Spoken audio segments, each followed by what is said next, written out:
नमस्कार दोस्तों। मासिक धर्म के दौरान स्त्री को क्यों नहीं छूना चाहिए?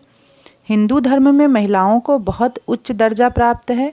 हिंदू धर्म में तो औरतों को देवी की तरह माना जाता है, लेकिन उसके बावजूद महीने के कुछ दिन ऐसे होते हैं जब इन्हें अपवित्र माना जाता है, जिसे मासिक धर्म या पीरियड कहा जाता है। मासिक धर्म के दिनों में इन्हें इतना अपवित्र माना जाता है कि अगर यह किसी चीज़ को छू लें तो उसे अपवित्र मान लिया जाता है। मन में आखिर यह सवाल उठता है कि हर महीने महिलाओं को शारीरिक पीड़ा का सहना पड़ता है, इसका क्या कारण है? आगे जानने से पहले आपके अपने चैनल शिव शक्ति शिवाय को ज़रूर सब्सक्राइब करें और वीडियो को लाइक और कमेंट बॉक्स में ओम नमः शिवाय लिखें। पौराणिक कथा के अनुसार इंद्र ने गुरु के भेष में आए एक राक्षस का अंत किया था, जिसके बाद उन्हें गुरु की हत्या का पाप लगा था। उस पाप को कम करने के लिए उसे नदी, धरती, वृक्ष और महिलाओं में बांटा गया। एक बार बृहस्पति, जो देवताओं के गुरु थे, एक बार वह देवराज इंद्र से काफ़ी नाराज हो गए।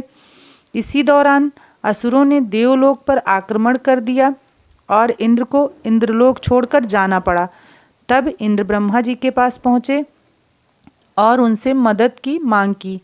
तब ब्रह्मा जी ने कहा कि इंद्रदेव, आपको किसी ब्रह्मा ज्ञानी की सेवा करनी चाहिए, ऐसे में आपके दुख का निवारण होगा। तब इंद्र एक ब्रह्मज्ञानी व्यक्ति की सेवा करने लगे, लेकिन वो इस बात से अनजान थे कि ब्रह्मज्ञानी की माता असुर थी। माता का असुरों के प्रति विशेष लगाव था। ऐसे में इंद्रदेव द्वारा अर्पित सारी हवन सामग्री जो देवताओं को अर्पित की जाती थी, वह ब्रह्मज्ञानी असुरों को चढ़ाया करते थे। इससे इंद्र की सेवा भंग हो गई। जब इंद्र को यह बात पता चली तो वह बहुत नाराज हुए। उन्होंने उस ब्रह्मज्ञानी की हत्या कर दी। हत्या करने से पहले इंद्र उस ब्रह्मज्ञानी को गुरु मानते थे और गुरु की हत्या करना घोर पाप है। इसी कारण उन्हें ब्रह्म हत्या का दोष भी लग गया। ये पाप के रूप में उनका पीछा करने लगा। कई वर्षों तक भगवान विष्णु की तपस्या करते रहे। भगवान विष्णु प्रसन्न हुए और इंद्र को ब्रह्म हत्या के दोष से बचा लिया। उन्होंने इस पाप मुक्ति के लिए एक सुझाव दिया। आखिर में स्त्री ही शेष बची थी। इंद्र का ब्रह्म हत्या का दोष स्त्री ने लिया। तभी से स्त्रियों को हर महीने मासिक धर्म होने लगा।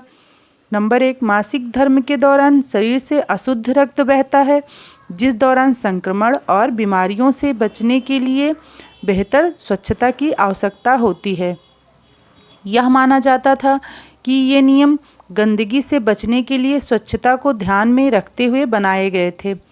मानना है कि यह महिलाओं को आराम देने के लिए किया गया था। पीरियड्स के दौरान महिलाएं अछूत मानी जाती हैं, साथ ही उन्हें काफ़ी कष्ट भी झेलने पड़ते हैं। वह इस बीच ना तो वो कुछ काम करती हैं और ना ही घर से बाहर ही निकलती हैं। नंबर 2, पहले के समय में महिलाओं के लिए मासिक धर्म के दौरान अलग व्यवस्था की गई थी। तब तो उन्हें इस दौरान छूना भी वर्जित था। महिलाओं को 7वें दिन तक किसी भी देव और पितृ कार्य करने की मनाही होती है, लेकिन चौथे दिन से वह स्नान आदि के बाद घर की रसोई संभाल सकती हैं और दूसरों को छूने लायक मान ली जाती हैं। नंबर 3, जो व्यक्ति गर्भवती महिला या मासिक धर्म से पीड़ित महिला का अपमान करता है, उसके साथ गलत बर्ताव करता है, ऐसे लोगों को पाप का भागीदार बनना पड़ता है।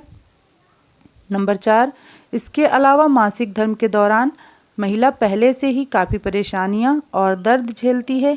ऐसे में यदि पति अपनी पत्नी के साथ संबंध बनाए तो इसे महापाप माना जाता है और नरक की यातनाएं झेलनी पड़ती हैं।